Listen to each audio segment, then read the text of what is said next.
오늘 우리에게 주시는 하나님의 말씀은 요한복음 11장 45절에서 57절까지의 말씀입니다. 세번역 성경으로 함께 읽겠습니다. 마리아에게 왔다가 예수께서 하신 일을 본 유대 사람들 가운데서 많은 사람이 예수를 믿게 되었다. 그러나 그 가운데 몇몇 사람은 바리새파 사람들에게 가서 예수가 하신 일을 그들에게 알렸다. 그래서 대제사장들과 바리새파 사람들은 공의회를 소집하여 말하였다. 이 사람이 표징을 많이 행하고 있으니 어떻게 하면 좋겠습니까? 이 사람을 그대로 두면 모두 그를 믿게 될 것이요, 그렇게 되면 로마 사람들이 와서 우리의 땅과 민족을 약탈할 것입니다. 그 가운데 한 사람으로서 그 해의 대제사장인 가야바가 그들에게 말하였다. 당신들은 아무것도 모르고 한 사람이 백성을 위하여 죽어서 민족 전체가 망하지 않는 것이 당신들에게 유익하다는 것을 생각하지 못하고 있소. 이 말은 가야바가 자기 생각으로 한 것이 아니라 그 해의 대제사장으로서 예수가 민족을 위하여 죽으실 것을 예언한 것이니, 민족을 위할 뿐만 아니라 흩어져 있는 하나님의 자녀를 한데 모아서 하나가 되게 하기 위하여 죽으실 것을 예언한 것이다. 그들은 그날로부터 예수를 죽이려고 모의하였다. 그래서 예수께서는 유대 사람들 가운데로 더 이상 드러나게 다니지 아니하시고 거기에서 떠나 광야에서 가까운 지방 에브라임이라는 마을로 가서 제자들과 함께 지내셨다. 유대 사람들의 유월절이 가까이 다가오니 많은 사람이 자기의 몸을 성결하게 하려고 유월절 전에 시골에서 예루살렘으로 올라왔다. 그들은 예수를 찾다가 성전 뜰에 서서 말하였다. 당신들은 어떻게 생각합니까? 그가 명절을 지키러 오지 않겠습니까? 대제사장들과 바리새파 사람들은 예수를 잡으려고 누구든지 그가 있는 곳을 알거든 알려달라는 명령을 내려두었다. 아멘. 오늘 말씀은 예수님이 행하신 표적에 대해서 사람들이 극단적인 반응을 보이는데요. 특히 이제 격렬하게 예수님과 복음을 저항하는 사람들의 이야기가 담겨 있습니다. 예수님께서는 분명하게 죽어서 이미 장례식이 진행되고 있는 나사로를 다시 살리셨습니다. 그리고 그 결과로 많은 사람들이 예수님을 믿게 되었는데요. 대제사장들과 바리새인은 이 사건을 무엇이라 보았냐면 문제다라고 보았습니다. 그리고는 공의회를 소집하여 대책회의를 열었습니다. 이렇게 이야기합니다. 47절에 이 사람이 표징을 많이 행하고 있으니 어떻게 하면 좋겠습니까? 이 사람이 표징을 많이 행했다는 것은 여러 가지가 있지만 그 중에 대표적으로 죽은 나사로를 살렸다는 사실입니다. 죽은 사람을 살린 것은 인정하지만 그것이 문제가 된다는 것입니다. 어떻게 문제가 되느냐면 48절에 그 사람을 그대로 두면 모두 그를 믿게 될 것이고 그렇게 되면 로마 사람들이 와서 우리의 땅과 민족을 약탈할 것입니다. 다시 말해서 예수님을 믿는 사람들이 많아지면 지금 이제 식민지로 전락해 있는 이 예루살렘에 지금 상주하고 있는 로마 군대보다 더 강한 군대를 로마가 보내서 우리 민족을 괴롭힐 것입니다 라는 뜻입니다. 우리나라 예를 들면 이미 일본 제국주의의 불법적인 침략으로 지배를 당하고 있는 상태인데 이미 최악의 상태입니다. 그런데 독립운동하지 말라고 말하는 겁니다. 사실 뭐 예수님은 그렇다고 뭐 반로마적으로 저항운동을 했다거나 그러지 않으셨으니까 일본 일제시대에 사람들이 모이면 일본 당국이 싫어한다. 그러니 교회는 부흥하면 안 된다. 그러니 말씀 사경회를 열어서는 안 된다. 이렇게 말하는 것과 똑같은 겁니다. 일본 사람들이 와서 우리를 더 잔혹하게 대하면 어떡하느냐, 이 나라의 지도자들이 나서서 말리는 것과 같은 상황인 것입니다. 한심한 상황인 거죠. 결국 대제사장들과 바리새인들은 로마에 저항하는 것도 싫고 지금처럼 로마가 적당히 지배하고 적당히 자기들의 뒤를 봐주는 지금이 좋다는 겁니다. 그리스도가 등장하든지 말든지 죽은 사람을 살리는 선지자가 나오든지 말든지 심지어 이스라엘이 단합하여 로마에 대항하든지 말든지 이 모든 것이 다 싫은 겁니다. 심지어 로마가 싫어할지도 모른다고 예수님이 구심점 역할을 혹시나 하게 될까봐 눈치만 보고 있는 것입니다. 그래서 대제사장인 가야바가 이렇게 말합니다. 50절에 한 사람이 백성을 위하여 죽어서 민족 전체가 망하지 않는 것이 당신들에게 유익하다는 것을 생각하지 못하고 있소. 한 사람이 모든 백성을 위하여 죽음으로 모두를 살린다. 좋은 뜻이지요. 당장 이 뜻은 예수님을 로마 사람들의 손에 넘겨서 죽이는 것이 나중에 올지도 모르는 로마 군대의 강력한 공격으로 수많은 백성들이 다치고 죽는 것보다 낫다는 겁니다. 예수님을 죽여서 혹시나 있을지도 모르는 반란의 씨앗을 제거하는 것이 결과적으로는 백성들을 위한 길이다 라는 말입니다. 근데 요한은 이 말도 안 되는 말에 자기 해석을 덧붙입니다. 이렇게 덧붙입니다. 51절에 이 말은 가야바가 자기 생각으로 한 것이 아니라 그 해의 대제사장으로서 예수가 민족을 위하여 죽으실 것을 예언한 것이니 민족을 위할 뿐만 아니라 흩어져 있는 하나님의 자녀를 한데 모아 하나가 되게 하기 위하여 죽으실 것을 예언한 것이다. 재미있는 구절입니다. 예수님을 죽여서 혹시나 있을지도 모르는 반란의 씨앗을 제거하자. 이렇게 말한 대제사장 가야바의 말은 예수님이 예수님 한 사람의 죽음으로 모든 사람이 구원을 얻는다는 진리를 자기도 모르게 예언한 것이라고 꼬집어서 지금 얘기하고 있는 것입니다.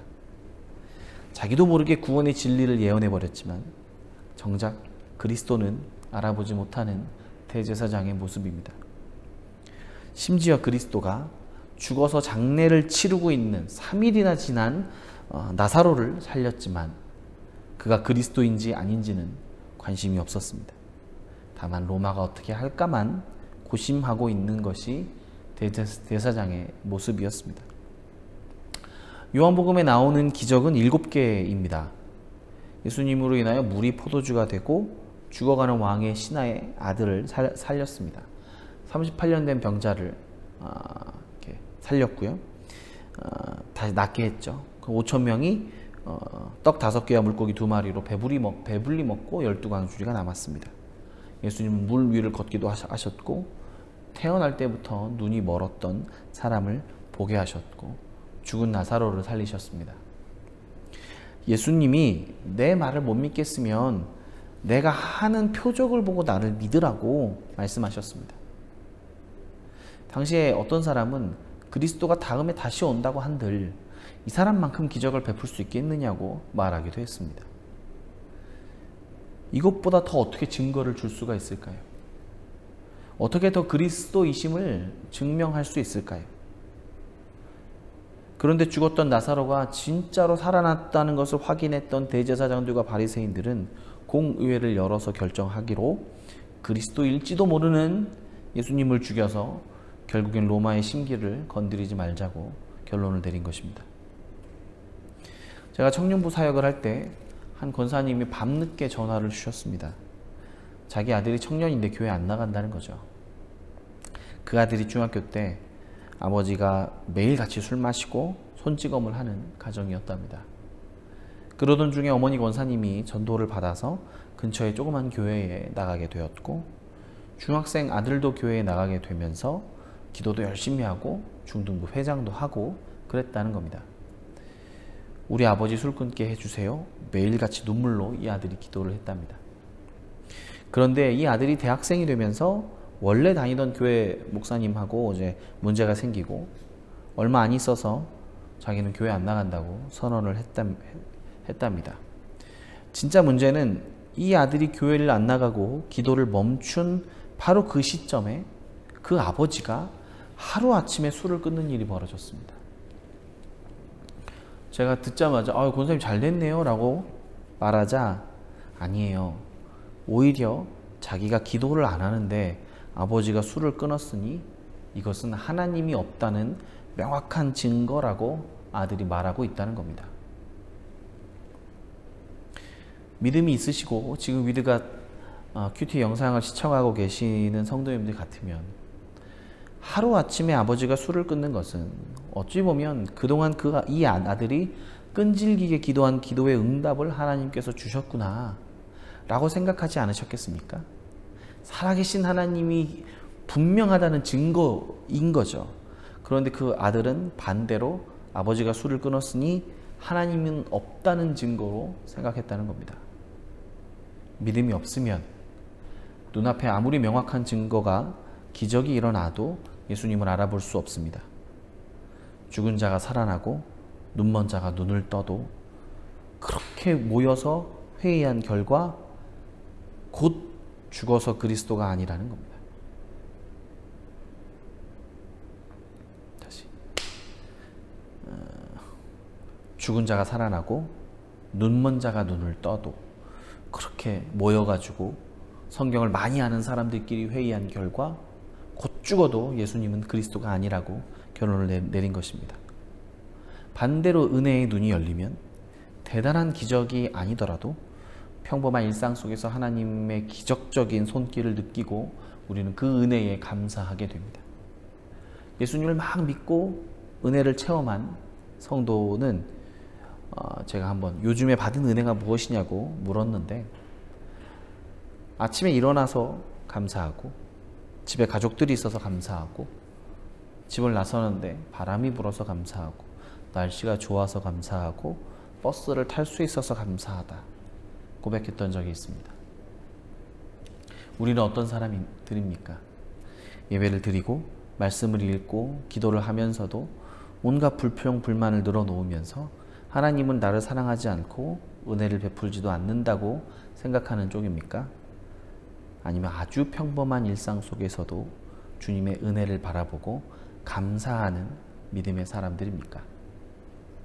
믿음의 눈으로 바라보면 모든 것이 은혜이고 모든 것이 예수님께서 행하신 놀라운 기적이지만 믿음 없는 눈으로 바라보면 죽은 사람을 살리든 눈먼 자를 고치든 자기 출세를 방해하는 걸림돌이라고 생각할 뿐입니다.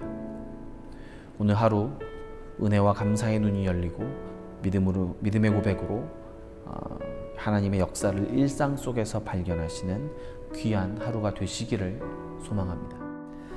우리 말씀을 좀 생각해 보면서 묵상 질문을 좀 나눠봤으면 좋겠는데요. 제가 질문을 이렇게 준비해 봤습니다. 요즘 나는 감사가 많은 사람입니까? 불평이 더 많은 사람입니까? 한번 돌아보면 좋을 것 같은데 목사님은 어떤 것 같아요? 저는 빈도수로 따지면 뭐 이렇게 비슷한 것 같아요. 불평이 막 찾아왔다가 감사가 바로 그쵸. 바뀌었다가 다시 불평으로 하고 있지만 승리는 불평이 아직 하고 있는 걸로 둘이 싸우는데 네네. 불평이 승리하고 있는 걸로 요즘 그런 것 같습니다. 네, 네. 저도 비슷한 것 같아요. 어려운 것 같더라고요. 생각보다 감사한다는 게. 그래서 우리가 좀 억지로라도 좀 생각을 해보면 더 좋은데 내가 오늘 뭐 얼마 시간 안 됐지만 감사한 일이 있다면 한두 가지 좀 나눠보면 어떨까 싶어요. 목사님 혹시 감사한 것들이? 오늘이요. 제가 며칠 동안 어머니와 함께 지내고 있어요. 어머니께서 이제 저희 집에 오셔서 함께 이제 밥도 해주시고 잠도 같이 자주시고 이렇게 당분간 이렇게 같이 지내고 있는데 혼자 있을 때는 몰랐던 어머니의 그 따스한 사랑과 또 아침밥 이런 것들을 통해서 되게 당연하게 느꼈던 것들에 대한 감사를 요즘 하고 있습니다. 네, 저는 요즘에 이제 애들이 잠깐 할머니 집에 가 있고 같이 이렇게 좀 아내랑 TV도 보고 얘기도 하는 시간이 있었는데 되게 편하고 좋구나 이런 생각도 좀 하게 되고 그러다 보니까 반대로 다음날 애들이 오니까 애들 보고 애들이 있으니까 더 좋구나 좀 감사하게 되는 느낌들이 있어서 애들이 오니까요? 네, 없다가 오니까 좋고 많이 좋으신 것 같아요. 계속 있으면 또 조금 그렇지만 기도하겠습니다. 네. 하나님, 우리의 삶 속에서 하나님의 은혜를 발견할 줄 아는 눈을 열어 주옵소서. 매일매일 우리의 불평과 불만보다는 내 삶 속에서 여전히 일하고 계시는 하나님의 은혜의 손길에 감사하며 하나님을 발견하는 우리의 삶이 되도록 축복하여 주옵소서. 예수님의 이름으로 기도드립니다. 아멘.